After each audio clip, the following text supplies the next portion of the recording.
So, today, I have the pleasure of introducing someone who is not only a brilliant professional, but she's genuinely a great human with a heart for community.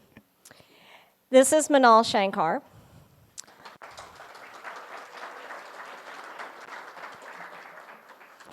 Minal's corporate background is quite extensive, with a focus on global finance and venture capital.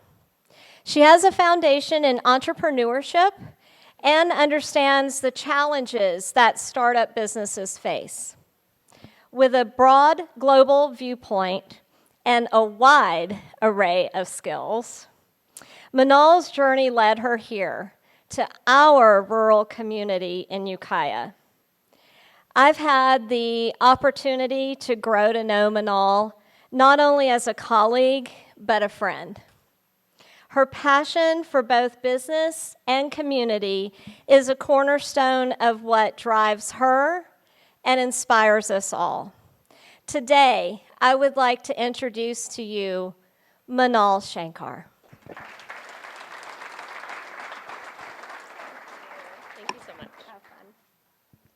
Well, thank you, Katrina, for those very kind words. I really appreciate it. I have also really enjoyed getting to know you. So many of you will know me as the ambitious, maybe naively ambitious woman that tried to restore the Palace Hotel. But, I think there's more to my story that I think can be instructive. And so my journey to Ukiah, it's, been a bit of an odd one, but maybe not so uncommon in these strange times that we live in. So I was born in India. I grew up in Los Angeles. I started my professional career in Cambridge, Massachusetts at an economic consulting firm. And there, I was able to delve deep into the issues of what is economic substance? Why do we have government incentives? What motivates corporations? What motivates executives? Do tax incentives actually have the intended effects? And what happens when the outcome is extremely different from the intention? How do you refine those policies to actually have the intended effect? But most importantly, I learned about community. At 21, I was building my own chosen community for the first time as an adult. I experienced the pure joy of building something with other people. I felt how a common purpose and working alongside others day after day can bind you in ways that can last a lifetime. I came from a very hardworking family, so I have parents that struggled against the odds to succeed not just in one country, but two, and not just in one career, but many careers that they chose for themselves. But I finally understood not just hard work, but I understood the joy of hard work within a community. And while I knew that was a stage in my life that would eventually come to an end, it taught me to seek out that community in every new experience and place that I've been to ever since. I then continued my education at New York University. While at NYU, I took a class on the global economy and economic development with Nobel laureate Michael Spence and the then dean of the Stern School of Business, Peter Henry. We discussed Dean Henry's book, Turnaround, which applies the lessons learned in third world Caribbean countries to predict and recommend opportunities for first world growth. I distinctly remember a discussion around the importance of policies and institutions. Which one is more important for growth? At that time, I remember thinking how pedantic and academic this discussion is. Obviously, you need both policies and institutions. Policies are nothing without institutions and vice versa. Life has given me a better understanding of why these distinctions matter. We live in a world where both our institutions and policies sometimes seem to be failing us in different ways. What I understand now is that Dean Henry was hypothecating about when both policies and institutions are faced with the inevitable corruption that constantly challenges progress, which of those will better withstand and carry us forward? However, looking at it now, I would argue that the most important element is people. Each of these are created by people, and each of these is held by people. When the policies and institutions of the past are failing us, it is only with individuals that hope lies. After working for a few years in New York, I moved to San Francisco as an investment banker. Then I became a venture capitalist, and finally an entrepreneur. Those years were instructive for me, not just in developing skills and knowledge in my chosen field of finance, but in learning about leadership. Building a company is really a lot like building a community. You have to rally people to a common cause. You have to make them believe in something bigger than themselves. You have to lead by example, by being the kind of employee you expect others to be. You have to make hard decisions when people fail you. You have to be honest and humble when you fail them. You have to be determined. You have to be open to change, because most often your initial idea, and then your next idea, and then the next idea after that actually don't work. But also, there's a fine line between community and cult. I wish I could tell you that as a VC, I became really good at identifying companies that were cults, but you would be surprised how many of them get past you. I use cult loosely, but you get what I'm saying. But, also, it's so hard to know what it is. What is that thing that they say about porn? You know it when you see it? That's like a cult. You know it when you're in it. But who am I kidding? We're in Mendocino County. You guys all know more about cults than I'll forget, right? But seriously, it is easy to lose yourself when leading a group of people towards an ambitious goal. And that's why it's so important to surround yourself with dedicated people that question you and push you. In my experience, many company founders start focusing on their own personal brand and lose sight of the company, the mission, the goal. It's important to remember when you're leading a group of people in any endeavor that it's bigger than just you. Before the pandemic, I was leading an online lending platform called Easily. I built this company from the ground up. It started with me and one analyst in New York City and grew to a team across 3 continents. Our products were targeted towards small and medium businesses in Canada, Australia, and the UK. This meant that I was on a plane twice a week and living out of a suitcase. I spent the majority of my time in Toronto. I do not miss those winters. Also, this very specific kind of lending product that I created had to do with financing tax credits. It sounds random, but it'll come back around later. At the start of the pandemic, I luckily happened to be in the States and decided to weather that metaphorical storm that we all know in the Bay Area. We all know how that went. So 4 months into it, I knew I wasn't ever going back to Toronto. Also, our business was thriving and doing better than ever. We were able to manage everything remotely, which actually reduced our costs.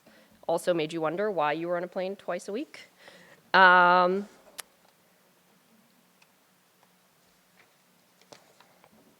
this opened up a whole world of possibilities. For the first time, rather than following my next job or career potential, I could actually think about, where do I want to live? I have traveled all over the world, but Northern California has always been a special place for me. We sometimes forget, and it takes outsiders to remind us, that we live in one of the most beautiful, naturally beautiful parts of the world. A part of the world that's on some people's bucket lists, and they save a lifetime to visit. So what was I running away to? The other thing that I actively decided was that I wanted to live in a rural community. I had spent my life in cities. I'm comfortable in cities. I know how to navigate cities. But I had this other hypothesis, that the social contract we make with our fellow human beings, our neighbors, the people we interact with every day, would be stronger in a small rural town because you have to see those same people over and over, and you know them for generations. You know, I was naive about a lot of things, and I got a lot of things wrong, but I think that I got that one right. You can ask me about all those other things at the cocktail hour. So I bought a house on Lake Mendocino.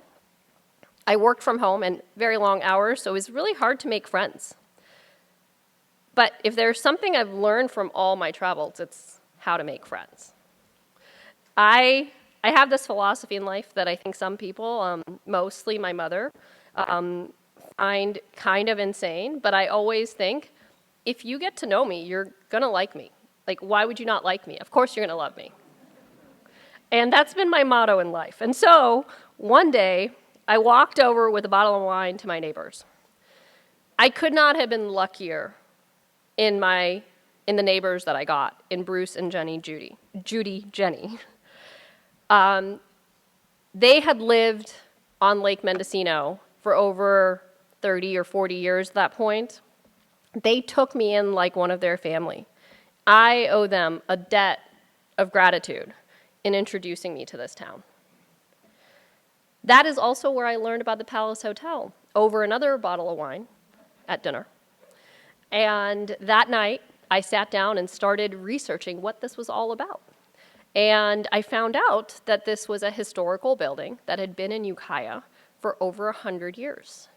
Obviously, in my finance brain, the wheels started turning. I was very familiar with historical tax credits. I understood how buildings like this were restored, and I understood how these things were financed. And that started a long journey, which many of you might have read about, so I won't go into it in detail. But the most important part of that was I got to know this town. And it gave me a crash course in getting to know this community and the people. Exactly a year after I moved into that beautiful house on Lake Mendocino, tragedy hit. At that time, I was comfortably sleeping on vacation in Rome when I woke up and learned that on a Sunday afternoon, a young man had started a fire that grew with a life of its own and had destroyed my entire neighborhood. I did not know if my house was standing, but I will never forget the picture that Judy sent me of their car parked in front of where their house used to be, completely in ruins. It took me a minute to even understand what I was looking at. I remember once Judy jokingly telling me later, it really improved the view, really cleared out all those trees. I had to get on the first flight back, and this was exactly a year since I had bought that house. I remember I moved in on September 23rd, 2020. I remember that date because I had to have internet and Wi-Fi as soon as I got there, because in my city mind, I could not have gone an hour without internet once I got to my new place. And on September 12th, 2021, it all came to a crashing halt. When I got on that flight back from Rome, and it took about 24 hours before I could get a flight out, so I had a lot of time to drink during that. And then I got on a flight back, and I had a lot of time to think about this 1 year that I'd had on Lake Mendocino. I recounted to myself all the people that had come and visited me during this time, and I realized there were over 50 individuals that had come here to see this amazing place that I had moved to. I thought about all of my neighbors that I had gotten to know that have probably lost much more than I had, only having lived there for a year, whose lives were forever changed. When I got here, those same neighbors put me up while I waited to see what was left of my house. And I think in that experience, that first week when I was back, I truly got to know what the Mendocino community is. They came together for me in ways that I could have never imagined. I had only lived here for a year. They barely knew me. They had their own lives to take care of. And yet, they stepped up in ways I can't even explain. Everyone from my neighbors, but also even the PG&E workers. My house, when I got here, was the only house standing in that particular area. I was one of the fortunate ones. But it was not in great shape. And the PG&E workers, many of whom I got to know and learned later on had experienced fires of their own, made sure that I had electricity as soon as possible. They came and checked on me every single day. My neighbors helped me put in new tanks for my wells. They physically came out with forklifts and tractors and helped me rebuild what needed to be rebuilt so I could be there as quickly as possible. That experience really reinvigorated in me the reasons that I needed to reinvest in this community. It told me this was something worth fighting for. And I think in moments of crisis, that's when you see this community truly shine. And I know, unfortunately, it's because we've had many of them, and we've probably had more practice than we needed. But finally, I felt like I was part of this place. Maybe like true baptism by fire. Since then, I have spent my time, my resources and efforts in trying to find ways that I can contribute to this community. Obviously, the Palace Hotel being one of them. Like I said, didn't go the way it went, the way I wanted, but I think there is so much opportunity here. I see a place that is not only naturally beautiful, but full of resources. We should see our designation as a rural community as a real positive, especially past the pandemic. I know that my journey is not unique.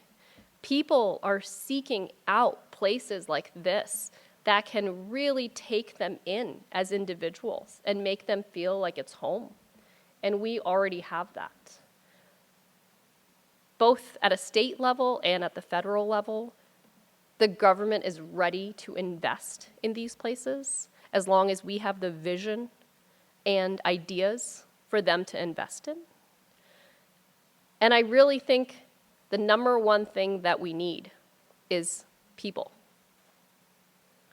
People that have big, ambitious visions for what this community could be. People that are grounded in values of community.